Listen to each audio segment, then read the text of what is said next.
welcome back. The next back referencing that we're going to look at is on page 80 and 89 if you're following along in the book.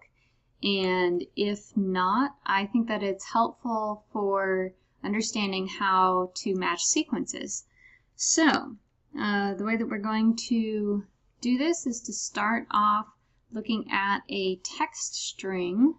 And I will copy the text string in here since it's one that we've used before. Go ahead and run this. So it's a vector with two sentences. This is the first example sentence. This is the second example sentence. And we use gsub with several elements. So it took me a little bit to deconstruct what was happening, so I'll explain it as I'm going along. So the first element is going to, overall the goal of this is to find potential rhymes. So where the last one or two characters of two sequential words are matching. So they may not necessarily rhyme, but they may rhyme, so they're potential. So this is looking for a word character where there is one or more of them and 0 or 1 of them. So this will find us where there's one or two characters. So that'll be our first match. The next element means that it's going to be followed by I put a quotation in there. Will be followed by a non-word element, so it's probably going to be a space, and 0, let's see, the plus is 1 or more. So it could be 1, 2, 3, 4, however many spaces or, say, periods are in there.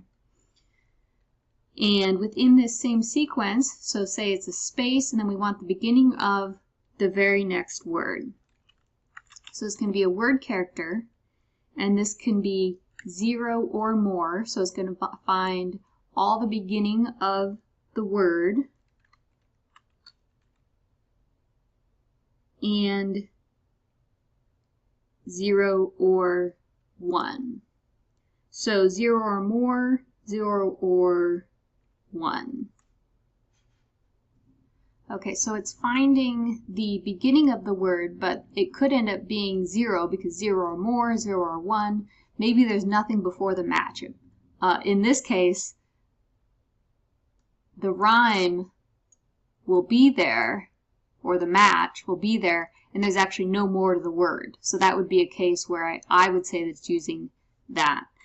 So then the next element, it's not in parentheses, so it won't be referred to as element, but it's referring to the first, so it's saying where it's matching, so that's the rhyme or potential rhyme, and where that is followed by a non-word. So that means that it's going to have to come at the end of the word. So that's the sequence that we're going to look for. We're going to replace it because this is going to be our tag. He puts in 2 R's, so it's the same thing at the beginning and the end. I'll put an R at the beginning. And, okay, oops. So we are going to find the first match. So we're going to keep the sequence of 1 or 2 letters.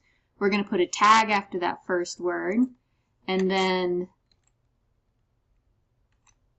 the second element, so this is our beginning of the word, or space, beginning of the word, and then whatever the rhyme was, so let's say that was the end of the word, and he puts in R. I like to close it with a different one just so that I can see very clearly what's beginning, what's ending. And then the third element, which will be whatever space or period or non-word came after it. We're going to look at text, and we want it to be compatible with Perl. So let's run this. And we can see that it kept the space. And in this case, it was a potential match because of the E and the E. So that would have been a one-character match. Okay, one thing that we can do to check this is, oops, I put an enter down there, is to try this with a very simple string instead of text, something that doesn't have any rhyme at all. And so he, oops, tries it with "this not is my dog." Notice there's no word endings that are right next to each other that are potential matches, and nothing is tagged.